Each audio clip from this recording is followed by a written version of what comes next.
Bom dia, irmãos, tudo bem? Que bênção, mais um dia, o dia do Senhor, domingo, dia do Senhor. Já iniciamos esta manhã com uma bela abertura da escola dominical abençoadora. Que dádiva do Senhor, amados. E eu quero te agradecer e te parabenizar pela sua fidelidade, estar aqui participando dos trabalhos do Senhor no domingo, separando realmente a manhã do domingo para o serviço religioso, para o culto ao Senhor. Que bênção, isso é uma graça. Vivemos dias tão complicados, tão difíceis, né? E não podemos deixar que este mundo e essa pandemia atrapalhem as nossas referências espirituais. A igreja, o trabalho da igreja, a obra do Senhor, o culto, a escola dominical, a congregação, a comunhão dos irmãos. Com certeza, não podemos deixar que esses dias maus interfiram em nossa espiritualidade, nosso congregar, em nossa comunhão com Deus e com os irmãos. Por isso, fico feliz pela tua companhia nesta manhã especial da Palavra do Senhor. Irmãos, nós estamos estudando este trimestre esta revista, Igrejas em Apuros, Lições das 7 Igrejas do Apocalipse. Ela foi produzida pela nossa editora Cultura Cristã, que nós temos seguido regularmente, tem sido um material muito abençoador na vida da nossa igreja todos esses anos. E nós louvamos a Deus pelos homens que trabalham na retaguarda, na edição, na confecção das aulas. Que bênção! Deus tem usado muitas pessoas como ferramentas do Senhor. A lição de hoje, seguindo o nosso roteiro, vai trabalhar as cartas às 7 igrejas da Ásia conforme Apocalipse. Já falamos de Éfeso, Esmirna, Pérgamo, Tiatira, Sardes. E hoje vamos tratar da igreja, da carta à igreja na cidade de Filadélfia. Filadélfia, tá? Filadélfia. E nosso tema será Filadélfia, uma igreja fiel. Filadélfia, uma igreja fiel. O texto se encontra em Apocalipse, capítulo 3, versículos 7 a 13. E nós vamos acompanhar aí esta leitura do texto básico, tá? Diz assim a palavra do Senhor. Ao anjo da igreja em Filadélfia escreve: essas coisas diz o santo, o verdadeiro, aquele que tem a chave de Davi, que abre e ninguém fechará, e que fecha e ninguém abrirá. Conheço as tuas obras. Eis que tenho posto diante de ti uma porta aberta, a qual ninguém pode fechar, que tens pouca força, entretanto, guardaste a minha palavra e não negaste o meu nome. Eis que fareis que alguns dos que são da sinagoga de Satanás, desses que a si mesmos se declaram judeus e não são, mas mentem, eis que os farei vir e prostrar-se aos teus pés, e conhecer que eu te amei, porque guardaste a palavra da minha perseverança. Também eu te guardarei da hora da provação que há de vir sobre o mundo inteiro, para experimentar os que habitam sobre a terra. Continuando, vamos lá. Venho sem demora, conserva o que tens, para que ninguém tome a tua coroa. Versículo 6. Ao vencedor, falo-ei coluna no santuário do meu Deus, e daí jamais sairá. Gravarei também sobre ele o nome do meu Deus, o nome da cidade do meu Deus, a nova Jerusalém, que desce do céu, vinda da parte do meu Deus, e o meu novo nome. Finalmente, quem tem ouvidos, ouça o que o Espírito diz às igrejas. Ouça. Ó Deus amado, tenha misericórdia de nós, abençoa a tua igreja, abençoa a nossa igreja, quarta igreja presbiteriana, abençoa a liderança, abençoa os oficiais, os presbíteros, diáconos, suas famílias, abençoa cada família da nossa igreja, abençoa a nossa congregação, pastor Wellington, a mesa administrativa, os irmãos. Ó Pai, que a tua graça seja abundante sobre todos nós, tenha misericórdia de nós, guarda-nos, ó Pai, guarda o povo do Senhor, livra-nos do mal. Fala o nosso coração através da palavra do Senhor nesta manhã e abençoa cada família. com a tua providência, Senhor, com a tua paz. É a nossa oração em nome de Jesus. Amém, Senhor. Amém. Que Deus nos abençoe, amados, no estudo da palavra nesta manhã. Uma breve introdução ao nosso texto. Entendemos o contexto da passagem, da mensagem de Jesus àquela igreja. Entre as 7 cartas, apenas 2 delas não têm uma crítica da parte de Jesus. Né? Todas elas, nas 7 cartas, sempre tem alguma crítica sobre aquelas igrejas. Mas em Esmirna e Filadélfia, essas 2 cartas, não encontramos alguma crítica da parte do Senhor. A igreja em Esmirna era uma congregação pobre que enfrentava uma grande perseguição. Já tratamos sobre isso aqui. E a igreja de Filadélfia, que é a de hoje, era uma congregação considerada fraca, limitada, talvez por ser pequena, mas que dependia da graça e da força do Senhor. A força dela estava em Deus. Os homens tendem a medir a força e a qualidade de uma igreja, já falamos isso semana passada, né? Segundo os critérios, os padrões humanos, segundo as percepções nossas. O que é uma grande igreja, uma igreja saudável, uma igreja viva, uma igreja poderosa, segundo nossos padrões. Mas Jesus, louvado seja Deus, Jesus vê sempre de uma forma diferente dos homens. Os homens nós vemos as aparências, mas o Senhor sabe todas as coisas e conhece o coração dos homens, as intenções dos homens, a espiritualidade dos homens e das igrejas. Ele sabe muito bem aqueles que pertencem a ele. Sabe muito bem. Vamos falar um pouquinho sobre a cidade de Filadélfia. Algumas informações, tá? A cidade de Filadélfia gozava de uma localização estratégica significativa de acesso entre os países antigos ali na região da Ásia. Frígia, Lídia e Mísia, né? Eram reinos e províncias que se interligavam, e Filadélfia ficava numa localização privilegiada de acesso a essas regiões. Tá? Ela foi fundada pelo rei de Pérgamo, Átalo, cerca de 140 a.C. E esse rei ele foi conhecido por sua lealdade ao irmão, por isso que ele deu o nome à cidade de Filadélfia, que é amor de irmão, né? Filos e Delfos, né? Significa amor de um irmão, amor fraternal, uma homenagem que ele fez ao seu irmão. A região produzia uvas e o povo especialmente honrava Dionísio, o deus grego do vinho, né? Aliás, toda aquela comunidade, aquela sociedade asiática dos tempos bíblicos, né? Era pagã. O evangelho chegou através dos missionários, através de Paulo e os demais, no contexto assim, tá?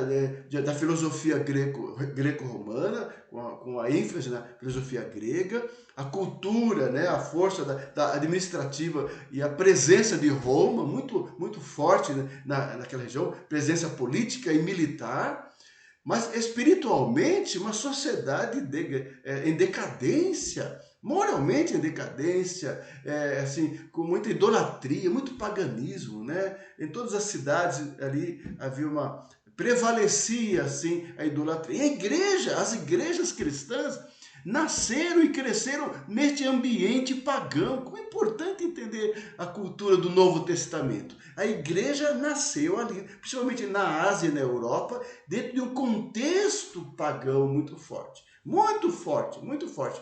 Mas a graça do Senhor esteve ali, salvando vidas, libertando vidas, tirando da idolatria e do paganismo, né? Do paganismo. Aquela cidade ela servia como base para a divulgação da cultura grega, através da língua, através da filosofia e tantos outros, e dos costumes helênicos, dos costumes gregos, aquela região. É o centro mesmo, uma exportação, né, da cultura grega naquela região. Muito forte, muito importante a cidade de Filadélfia nesse sentido cultural. Ela se localizava num vale entre a cidade de Pérgamo e a cidade de Laodiceia. Ela é uma região muito propensa a terremotos, muito propensa, né? Por exemplo, no ano 17, ela sofreu um forte terremoto, grave terremoto, muitas consequências, destruição, e foi reconstruída até pelo imperador romano Tibério. Ou seja, era uma região passível, né, sujeita a ter essas questões, né, de terremotos ali continuamente, tá? Esta carta, a carta à igreja em Filadélfia, é uma carta muito interessante, né? Uma carta muito interessante, rica, né? Por quê? É uma carta de encorajamento da parte do Senhor Jesus, né? Dando força àquela igreja, que mesmo sendo pequena, se considerando fraca, Deus tinha um plano na vida daquela igreja, né? Através daquela comunidade, a transmitir o evangelho do Senhor Jesus Cristo. Então, esta carta revela o propósito de Deus para o mundo e o cumprimento que Deus usa para, o instrumento que Deus usa para cumprir os seus propósitos na terra, que é a sua igreja, né? A igreja é o instrumento de Deus aqui na humanidade, na terra. É um instrumento de Deus. Fantástico isso. A igreja está aqui porque tem uma missão, né, de anunciar e proclamar o nome de Deus até os confins da terra. O evangelho da graça. Tremendo isso. Por exemplo, Paulo na sua carta aos Efésios, capítulo 3, do 9 ao 11, ele fala assim, olha, e manifestar qual seja a dispensação do mistério desde os séculos, oculto em Deus que criou todas as coisas, para que pela igreja a multiforme sabedoria de Deus se torne conhecida agora dos principados e potestades nos lugares celestiais, segundo o eterno propósito que estabeleceu em Cristo Jesus, nosso Senhor. Isso é tremendo. A missão da igreja na terra, o papel da igreja é glorificar o Criador e manifestar à humanidade a mensagem de Deus, de reconciliação do homem com Deus em Cristo Jesus. Mensagem definida antes dos tempos eternos pelo Senhor, propósito eterno de Deus. Isso é tremenda missão da igreja. Vai além dos objetivos meus e teus, temporais e parciais. A nossa missão, biblicamente falando, teologicamente falando, tem a ver com anunciar a sua glória e evangelizar, ser uma igreja missionária na terra em todo o tempo. E nós não podemos perder esse propósito. Essas cartas nos ajudam ajuda a igreja a encontrar a sua natureza e o propósito da sua existência, Então vamos trabalhar a nossa lição de hoje. O nosso autor, muito feliz, ele distribuiu na lição, na revista que os irmãos têm à sua disposição, em 4 pontos, tá? Vamos dividir em 4 pontos a lição de hoje. Jesus governa, Jesus conhece, Jesus nos guarda e Jesus honra. É uma forma muito simples para a gente guardar esse texto. Ou seja, essa mensagem, a Filadélfia, tem esses 4 elementos. O Senhor governa, o Senhor conhece, o Senhor guarda e o Senhor honra. Vamos lá? Vamos trabalhar esse texto? Então, Jesus governa. O que ele quer dizer com isso? Vamos ao versículo 7, tá? Capítulo 3, versículo 7. Ao anjo da igreja em Filadélfia escreve: estas coisas diz o santo, o verdadeiro, aquele que tem a chave de Davi, que abre e ninguém fechará, e que fecha e ninguém abrirá. Essas coisas diz, é assim que ele se apresenta. Essa palavra, esta revelação, vem da parte de quem? Daquele que é santo e verdadeiro. Estas coisas diz o santo.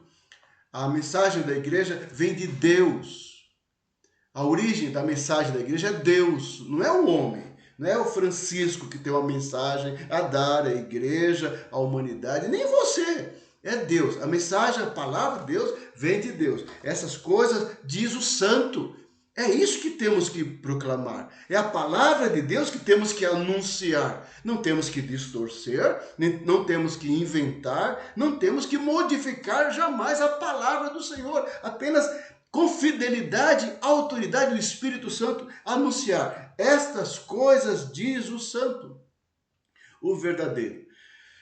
Ele afirma ser o santo e o verdadeiro. São características divinas. Santo e verdadeiro. Tem algo a ver com Deus, tem algo a ver com a santidade de Deus, com a natureza de Deus, com os atributos de Deus, E a santidade é uma dessas qualidades principais de Deus, como a sua justiça, onisciência, onipotência, entre tantos atributos do Senhor, né?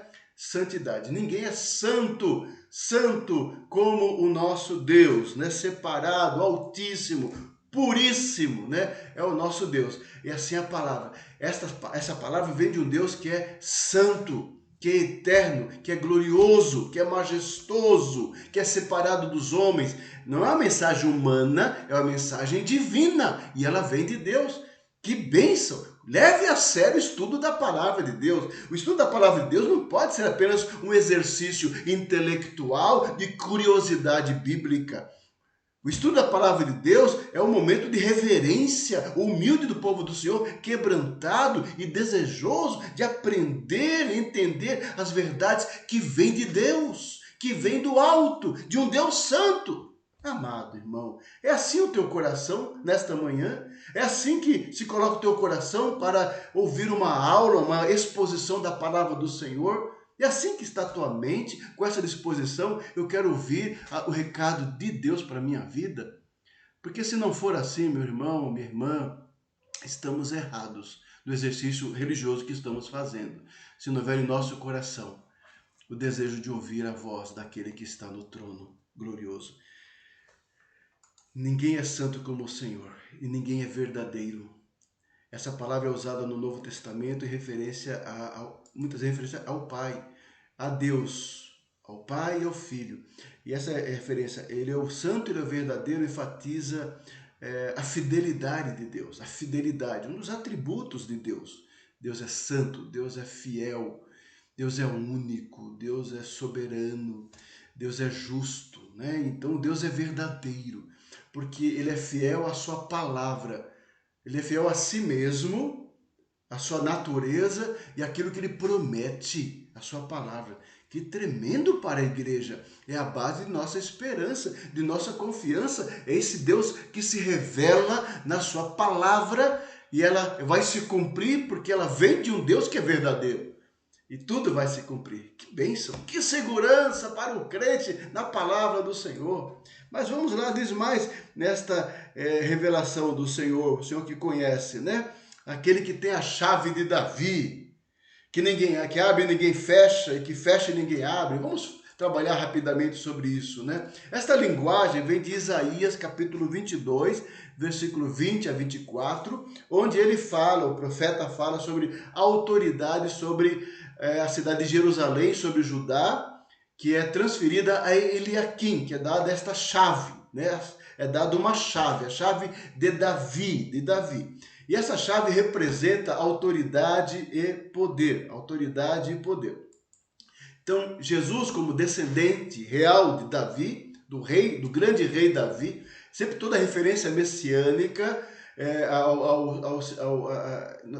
no Antigo Testamento tem como base a figura de Davi, o descendente, o rei Messias, viria da descendência de Davi. E Jesus é esse Messias. E esse Jesus é aquele que tem a chave do reino, né, que controla o acesso ao reino de Deus. Essa é a ideia principal da chave de Davi. Jesus é aquele que tem a chave do reino de Deus, né, que entra e que permite entrar e não sair, né? Ele abre e ninguém é capaz de fechar, porque ele tem todo o poder e autoridade. Ele fecha e ninguém abre, porque ele é aquele que tem toda a autoridade. E é muito interessante já essa expressão, né? Aquele que tem a chave de Davi, porque um dos problemas da igreja lá em Filadélfia é que eles estavam sendo perseguidos pelos judeus.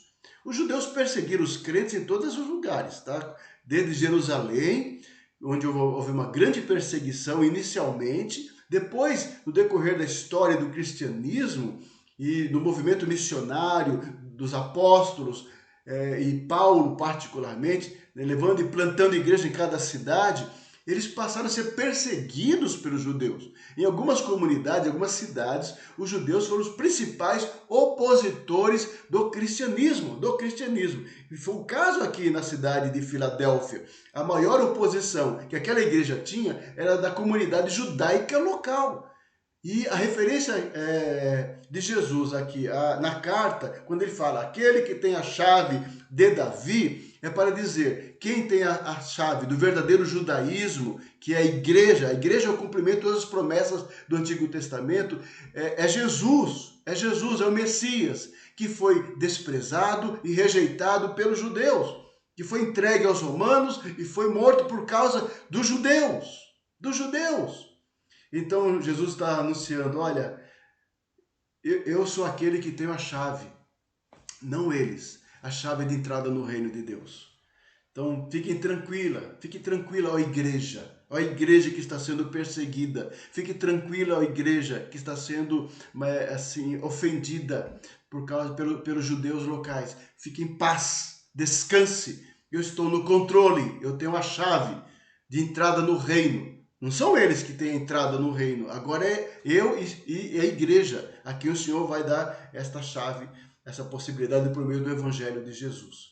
Então Jesus governa, ele tem a chave, tá? Ele é o santo, ele é verdadeiro e ele tem a chave do reino de Deus. Continuando, segundo ponto, Jesus conhece. Ele diz assim, versículo 8: conheço as tuas obras e eis que tenho posto diante de ti uma porta aberta, aqui ninguém pode fechar, que tens pouca força, entretanto guardaste a minha palavra e não negaste o meu nome. Como todas as demais cartas, Jesus conhece também a condição e a natureza e a situação e as lutas daquela igreja lá em Filadélfia, os problemas e a sua perseverança, a sua fidelidade. E Jesus reconhece realmente isso. Eles são fiéis. Apesar de ser uma igreja mais menor, mais fraca, eram fiéis apesar da perseguição que eles tinham, tá? Que fantástico, né? Conheço as tuas obras. Como afirmam todas as cartas, Jesus conhece de primeira mão as obras dos cristãos em Filadélfia. Como Deus conhece as nossas obras. Deus conhece a quarta igreja. Deus conhece a minha vida, o meu caráter, o caráter dos líderes da igreja, dos oficiais da igreja, das famílias da igreja, dos crentes que compõem esta igreja. Conhece o testemunho dos irmãos, a dedicação de você, meu irmão, tem sido uma bênção na casa do Senhor, nos ministérios que Deus confiou ao irmão, nos vários setores da igreja. Deus está vendo tudo isso, meu irmão. Deus está vendo, né? Não somos homens, nós somos falhos, nós homens somos falhos, mas o Senhor vê todas as coisas. Vê o que eu faço, vê o que você faz. Glória a Deus por isso, glória a Deus por isso. O Senhor sabe tudo e o Senhor está nos provando, amado. Que Deus nos abençoe e que Deus aprove o trabalho, as obras de nossas mãos, amado irmão. Aí ele diz aqui na sua expressão, né, de conhecimento: tenho posto diante de ti uma porta aberta, a qual ninguém pode fechar. É interessante essa ideia. Ele já tinha falado, eu sou aquele que tem a chave, que abre e fecha as portas do reino de Deus. Ou seja, Deus é que tem o controle de todas as circunstâncias, né? E tem essa igreja uma porta aberta para eles. Eles estavam sendo pressionados e perseguidos, mas mesmo sendo considerado uma igreja fraca, sem força, Deus usava aquela igreja como instrumento e Deus iria abençoar e abrir oportunidades para aquela igreja. Antes de falar sobre as obras, Jesus então já oferece um encorajamento a esses irmãos. Ele queria assegurar acerca da sua fidelidade. Quando ele fala, tenho posto diante de ti uma porta aberta que ninguém pode fechar. É uma palavra de força de Jesus, de ânimo de Jesus. Olha, eu estou cuidando de vocês. Apesar das dificuldades, das perseguições e pressão dos judeus, eu tenho um plano, um propósito na vida, no ministério desta igreja ainda. Aí nós aprendemos o seguinte, ó, Deus abre a porta da fé, porque a chave de Davi é a porta de entrada no reino. É a porta da fé, que oferece aos homens o caminho da salvação. É assim a igreja, é assim que a igreja cumpre o seu papel, anunciando o evangelho de Jesus para a salvação em todo o tempo. A igreja não pode perder tempo com outras coisas. A missão maior da igreja sempre será, em todos os tempos, proclamar o reino de Deus, anunciar o evangelho. Por isso que a igreja tem que ser missionária. Ela tem que fazer missões na sua região, na sua cidade, e nós já temos que fazer isso, distribuindo folheto, falando com um amigo, falando com um parente, eu e você testemunhando as pessoas, pregando a palavra nas reuniões, nos encontros, nos trabalhos. O foco da igreja tem que ser missionária. É anunciar a salvação em Cristo Jesus. E quem abre a porta dos corações, que trata os corações, quem converte as almas, é o Senhor Jesus, pelo poder do seu Espírito Santo. Mas ele usa a sua igreja, eu e você, a igreja, né, em nossas atividades, em nosso desenvolvimento como comunidade, com a finalidade de proclamar o reino de Deus aqui na face da terra. Missionário não é somente aqueles que foram enviados e estão no campo, estão lá evangelizando. Mas missionários é a igreja que fica na sua base, como eu e você, também anunciando e testemunhando no poder de Deus o nome do Senhor. Por isso que ele fala assim, para aquela igreja em Filadélfia, ele tinha uma porta aberta ainda. Como certamente Deus tem um plano na quarta igreja ainda, plano grandioso de crescimento espiritual, de crescimento da igreja, de evangelização. Vai passar esse tempo da pandemia, com certeza, vai passar tudo isso e nós vamos retomar as atividades presenciais e nosso trabalho em nome de Jesus, e trabalhar para o crescimento da igreja numérico e espiritual, através do nosso trabalho de pregação, meu e teu, amado irmão, e que o Senhor há de acrescentar ainda aqueles que hão de ser salvos em nossa comunidade para a glória do Senhor. Essa é a missão da igreja, é a nossa tarefa. Portas se abrem, portas abertas representam acesso e oportunidades. Com certeza Deus tem propósito e plano, como tinha lá em Filadélfia, tem para nós também. O Senhor abre portas do trabalho para os seus servos divulgarem a palavra. Esses versículos, essas citações, 1 Coríntios 16, 9, 2 Coríntios, são várias passagens. O Novo Testamento está repleto. O livro de Atos dos Apóstolos mostra a forma providencial do Espírito Santo, movendo a igreja, geograficamente e espiritualmente, abrindo portas para a plantação de igrejas, conduzindo os homens aonde Deus queria que eles estivessem. Olha o exemplo de Filipe, o evangelista, com o eunuco na estrada. Olha o exemplo do apóstolo Pedro, enviado à casa de Cornélio. Olha o exemplo do apóstolo Paulo, chamado pelo Espírito Santo com Barnabé, para levar o evangelho aos gentios, para a Ásia, para a Europa, para as comunidades gentílicas. É assim que o Senhor que abre portas. Então aqui, quando ele está falando aqui nesse texto, ele não fala especificamente da natureza das oportunidades, né? Mas garante que aquelas portas ficariam abertas. Porque quando fala de porta, na obra missionária, no Evangelho, né, no Novo Testamento, certamente é portas para a pregação. Paulo pede aos irmãos que orem por ele para que se abra portas para a pregação do Evangelho. Essa ideia, meus irmãos, é tão simples e tão clara e tão desafiadora para nós. Para nós também. Hoje, quando Deus abre portas de oportunidades para nós devemos aproveitar. Ore a Deus, ore pela minha vida, ore pela liderança da igreja, ore pela quarta igreja, para que a nossa vocação missionária seja sempre acesa no nosso coração, firme no nosso coração, como comunidade cristã que somos aqui em São Bernardo do Campo. Continuando, ele diz assim, olha, no versículo 8, ele fala sobre isso, Deus está governando, né? E diz assim, ele fala à igreja, que tens pouca força, entretanto guardaste a minha palavra. Está falando daquela igreja, olha, vocês aparentemente são uma igreja pequena, uma igreja fraca, mas não são, nunca é. Qualquer congregação de Deus, em qualquer lugar, não é a quantidade, não é o número de membros, mas é a presença de Deus e a força do Espírito e a fidelidade dos irmãos que importa. Não é a quantidade, não é o prédio, não é a membresia, não é a riqueza material. Vimos isso na semana anterior na igreja em Sardes. Uma igreja próspera, uma igreja ativa, que tinha a aparência de que estava viva, mas Jesus falou que estava morta. Ou seja, e essa aqui é o contrário, tem aparência de fraqueza, poucas forças, aparência de fraqueza. Irmão, fraqueza nem sempre sugere pecado. Jesus não condena essa igreja por nenhum erro, mas diz que ela tinha pouca força. Pode ser que fosse pouco número de membros ali, ou de outra maneira limitados em sua influência na cidade, talvez, né?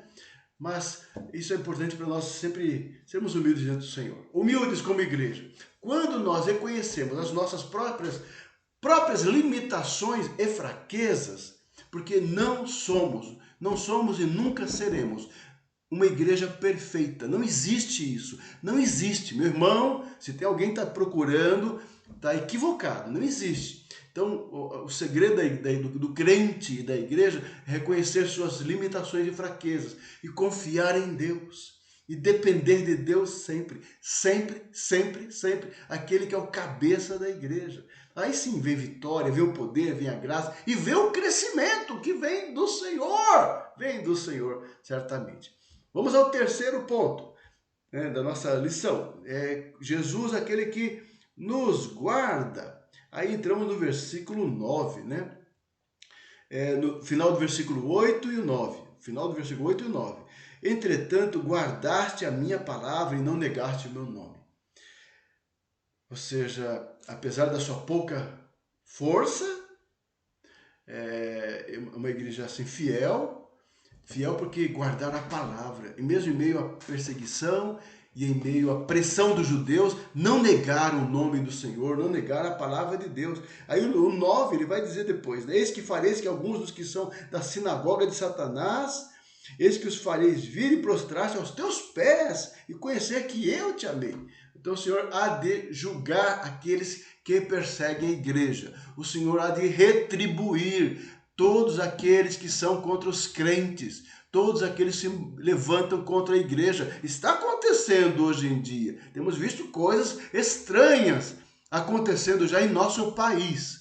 Temos que ficar de olho em tudo isso. Mas nunca esqueça, Deus guarda a sua igreja. Deus sempre guardará a sua igreja. Então diz assim, ó, entretanto guardaste a minha palavra e não negaste o meu nome. Ou seja, apesar das suas limitações, tem pouca força, a igreja se mantinha fiel, guardando e não negando o nome. Que é isso que é importante, gente. Apesar da pandemia, apesar das dificuldades, né, desse momento que estamos vivendo, né, de afastamento um pouco social, temos que nos manter firmes. Nós todos, eu e você, firmes no Senhor, firmes na palavra. Independente das circunstâncias, dias maus, difíceis, talvez muitos estão cansados, desanimados, esmorecidos. Amado irmão, em nome de Jesus, que Deus renove as tuas forças, que Deus renove o teu ânimo, te fortaleça em nome de Jesus, amado irmão, na fé, na palavra do Senhor. Firme, permaneça firme. Aqueles irmãos guardavam a palavra de Jesus. Nós temos que guardar no mundo ímpio, no mundo anticristão, no mundo que despreza a igreja, no mundo que ofende a igreja, temos que guardar a palavra de Jesus. Eles defendiam o nome de Jesus e nunca negaram o nome, diz o texto, e não negaste o meu nome.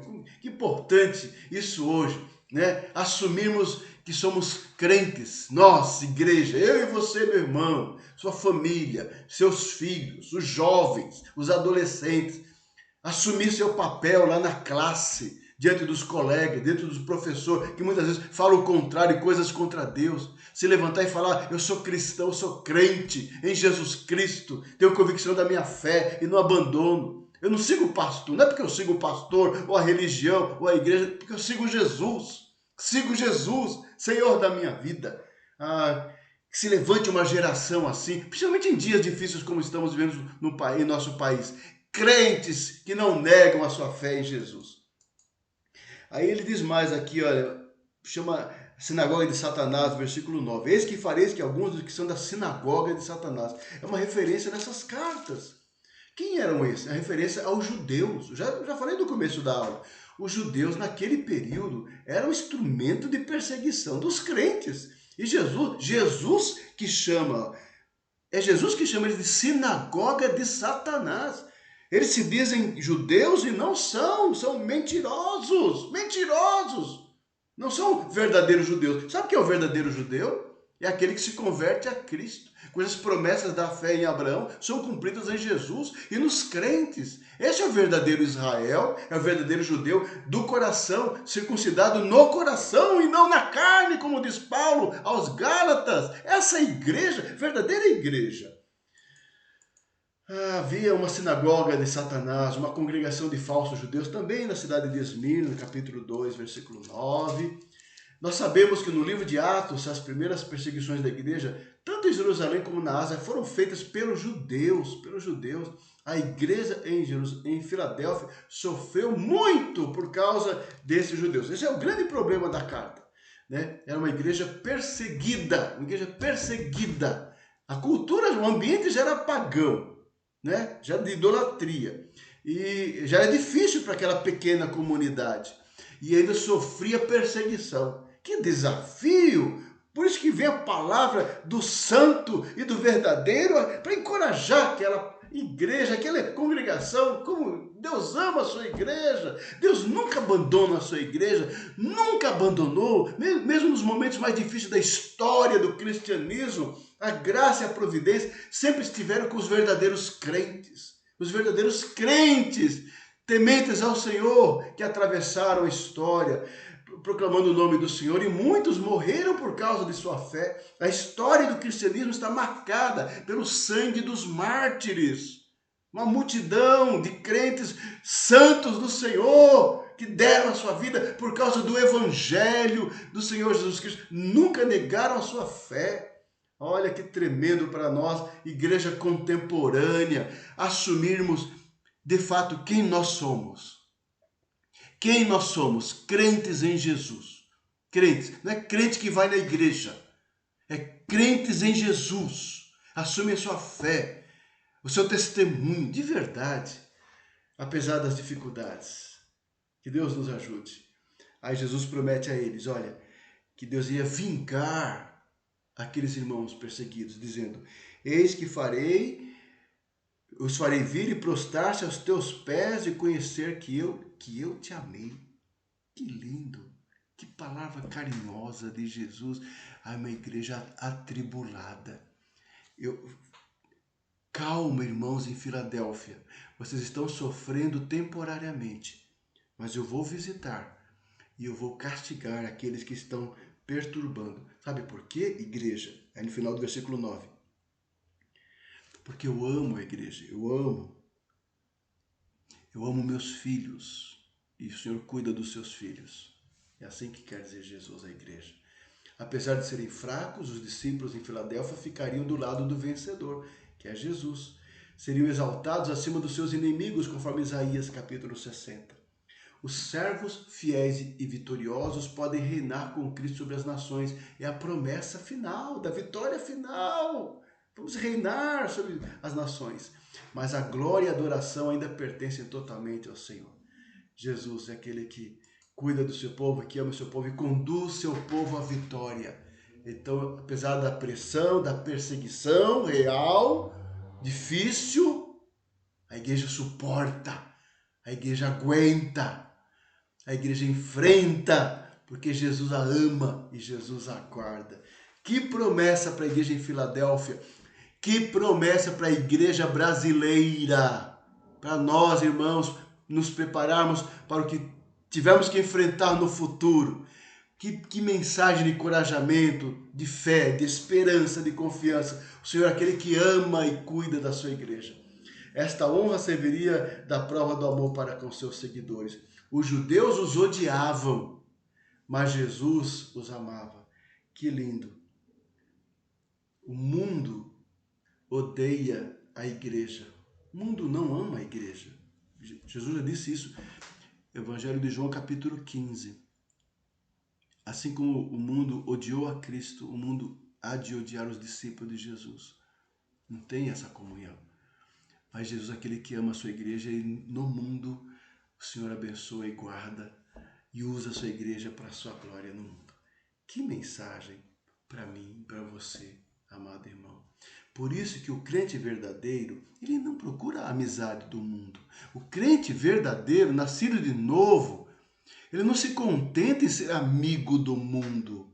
Ele tem que ser luz para o mundo, transformar o mundo, amar as pessoas para que sejam salvas,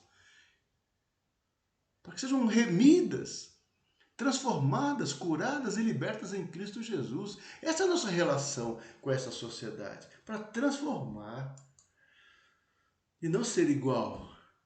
Não ser igual, é para transformar. Aí Jesus continua dizendo, porque, no versículo 10, porque guardaste a palavra da minha perseverança, também eu te guardarei na hora da provação que há de vir sobre o mundo inteiro para experimentar os que habitam sobre a terra. Porque guardaste a palavra da minha perseverança, eu te guardarei. Lembra da palavra, essa é a nossa mensagem. Terceiro ponto, Jesus guarda, eu te guardarei. Porque vocês guardam a palavra, Jesus fala, eu te guardarei na hora da provação. Que promessa, que promessa, que promessa. Os discípulos em Filadélfia seriam guardados no período de provação que afligiria o mundo. Jesus está referindo isso aqui, certamente alguma situação que eles haveriam de passar no final do primeiro século, localmente, mas o olhar de Jesus aqui é para a igreja em todos os séculos. A igreja, até o final, até a volta de Jesus, há de passar por muitas perseguições menores. Como um todo, essa perseguição aqui que virá sobre o mundo inteiro, até a grande tribulação, até a volta de Jesus. É por isso que até hoje a igreja passa por turbulências, perseguições. Durante toda a história do cristianismo, passou a igreja por tribulações. Em épocas e locais com maior intensidade ou menor intensidade, e não é diferente até os nossos dias, dependendo do continente, dependendo dos países e dependendo das religiões nesses países, as igrejas, os crentes ali sofrem graus, né, diferentes de constrangimento e perseguição. A igreja ainda é afligida, mas a igreja sempre é vencedora. A igreja sempre, sempre, sempre é vencedora, mesmo em meio às adversidades, tribulações. É o que Jesus está querendo dizer aqui, que Deus haveria de guardar aquela igreja mesmo no meio da provação que ela enfrentaria. Então, independente da natureza específica dessa provação, que Jesus não deixa claro aqui, apenas que vai guardar no meio da provação, Jesus prometeu proteção, mas não isenção de sofrimento aos fiéis em Cristo. Então, se você é fiel, Paulo já tinha dito isso na sua carta a Timóteo, todos aqueles que querem viver de uma forma piedosa em Cristo serão perseguidos. E não é diferente. Quando quer ser diferente, crente comprometido com Deus, com a palavra, com a ética cristã, quando nós assumimos isso, não é fácil, pagamos um preço. Temos que estar preparados a pagar esse preço. Ainda precisamos conservar o que tinha, diz o versículo 11. Venho sem demora, é a promessa, né? Venho sem demora, conserva o que tens para que ninguém tome a tua coroa. Então, eu voltarei. Jesus está prometendo a eles, calma, eu vou guardar e eu voltarei. Enquanto isso, cuidem uns dos outros, conserva o que tens, conserva a tua fidelidade, conserva a tua perseverança, permanece assim. É a palavra de Jesus a eles e é para nós também. Até ele voltar, conserva aquilo que nós temos de fidelidade, de amor, de confiança, de perseverança no Senhor. Aí ele diz, venho sem demora, né? Venho sem demora. Essa é a grande esperança da igreja e todo o Novo Testamento para os crentes. A vinda do Senhor, cheio de majestade e glória. O Senhor voltará, meu irmão. O Senhor está voltando com seus santos anjos, com a trombeta soando, com os santos do Senhor vindo com ele, buscando a sua igreja, consumando a sua obra, estabelecendo o juízo final e estabelecendo novos céus e uma nova terra e o reino vindouro. Ah, que esperança, que segurança! É a pátria celestial que a igreja peregrina na terra almeja, é a cidade celestial que nós aguardamos. É a vinda do Senhor quando fala, venho sem demora. Maranata. Mas para a igreja de Sardes, por exemplo, a vinda do Senhor seria um dia de angústia. Porque para quem não está com Deus, não está em comunhão com Deus, não tem Cristo, a vinda do Senhor é julgamento, é terrível. Mas para os crentes em Filadélfia, por isso que é a promessa, seria um dia de alívio. Oh, igreja, encontre em Jesus, nas suas promessas, nele, o alívio para o teu coração. E descanse a tua alma, amado irmão, mesmo nesta hora de provação e provação da igreja sobre a humanidade, sobre a igreja. Sejam firmes e descansem no Senhor, aquele que vem sem demora. Depois de que Jesus fez e prometeu os cristãos de Filadélfia, ele teria que fazer a sua parte. Ainda enfrentariam tentações e correriam o risco de perder o que tinha alcançado. Por isso que ele fala, conserva o que tens, preserva o que tens. Não é hora de desanimar, de esmorecer, de largar, de abandonar, de se afastar, de deixar. É hora de voltar, é hora de se levantar. Pastor, estou aqui, estamos distantes, mas estamos juntos. Vão adiante. É assim que o crente tem que fazer, meu irmão. Não é se acomodar numa zona de conforto, do medo. Né? Olha, está isolado mesmo, estou cuidando da minha vida aqui, né? E observando tudo. É um momento de muita tentação na cabeça do crente, perdendo a sua referência espiritual com Deus e com a sua igreja local, com a sua liderança, com o seu pastor, muitas vezes. É momento de reflexão, né? Preservar o que tem, diz assim o Senhor, conserva o que tem. Mesmo os servos mais fiéis precisam vigiar, viu? Quem pensa estar em pé, veja que não caia. Não se deixe levar pelas sugestões do diabo, que como um leão ao derredor querem destruir, querem roubar, querem matar, roubar tua comunhão, tua espiritualidade, amado irmão. Finalmente, para concluir, o quarto ponto, Jesus honra. Jesus honra, versículo 12 e 13. Ao vencedor falo-ei, coluna, no santuário do meu Deus. Essa expressão, ao vencedor, está em todas as cartas. É os crentes fiéis que permanecem fiéis apesar das lutas, das provações, das tentações e perseveram. Esse é o vencedor. São os verdadeiros crentes que vencem o pecado, que vencem o mundo e que vencem Satanás em Cristo Jesus. É o seu vencedor. E a promessa do Senhor é: falo-ei coluna no santuário do meu Deus, gravarei também sobre ele o nome do meu Deus, o nome da cidade do meu Deus, a Nova Jerusalém, vinda da parte de Deus, e o meu novo nome. Quanta coisa, quanta promessa para o vencedor! As colunas de Filadélfia, elas foram derrubadas, elas caíram por causa do terremoto. E não foi apenas um, não. Décadas antes, quando essa carta foi escrita. Mas as colunas do santuário de Deus, do verdadeiro santuário, jamais seriam destruídas. Apocalipse vai terminar a sua mensagem lá com a descida da Nova Jerusalém.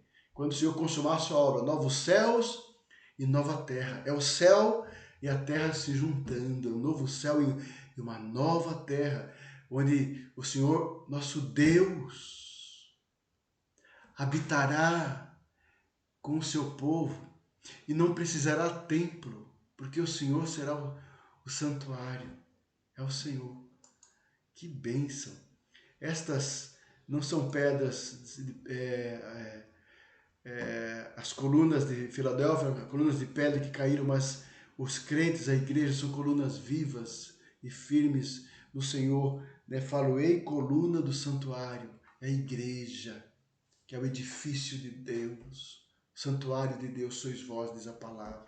Templo do Espírito Santo. Jesus não fala somente dos líderes das igrejas, mas dos crentes, todos os discípulos do Senhor Jesus. Como Pedro fala na sua carta, ao mesmo tempo a igreja nós somos pedras vivas, é um reino sacerdotal.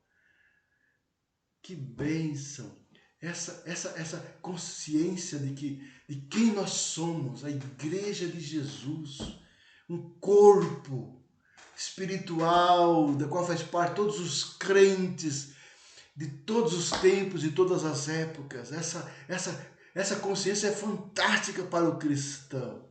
É a promessa do Senhor. Falo-ei, coluna do santuário do meu Deus, do santuário do meu Deus. E diz mais assim, olha, e daí jamais sairá. Está no meio do versículo, olha, pequenininho, ó. E daí, no santuário do meu Deus, jamais sairá. É a salvação perfeita, alcançada por Jesus Cristo no seu sacrifício, que uma única vez, com um único sacrifício, salvou perfeitamente todos aqueles que lhe pertencem. Então a minha salvação e a tua salvação não foi alcançada por obras, por descendência, por família. A nossa salvação está na obra de Jesus na cruz, já consumada. Como ele fala, está consumado, concretizada, efetivada, realizada. Nós somos salvos em Cristo. Nós somos eternamente salvos em Cristo. Nós pertencemos ao Senhor. O nosso nome está escrito no livro da vida, como nas outras cartas falam. E nós pertencemos ao Senhor, somos salvos. Temos a vida eterna. E como disse Jesus em João capítulo 10, e da sua mão ninguém será arrebatado. E o Senhor não perderá nenhum daqueles que lhe pertencem. Essa é a promessa daí do santuário de Deus, da Nova Jerusalém, a cidade celestial. Nós jamais sairemos. É o que nós aguardamos. É isso que você está aguardando também, meu irmão. Esta consciência eterna, porque a nossa expectativa cristã e espiritual não pode ser apenas as questões materiais, temporais e experiências que estamos tendo nesta vida, que é curta e é passageira. Por melhor que sejam e mais vitoriosas as obras, os feitos aqui, meu irmão, são passageiros. Nós não podemos colocar o nosso coração, nossa segurança nas coisas que nós fazemos aqui. São passageiros, são um meio para algo maior. Tudo que nós temos e fazemos é com uma perspectiva mais ampla, eterna, gloriosa que temos em Cristo.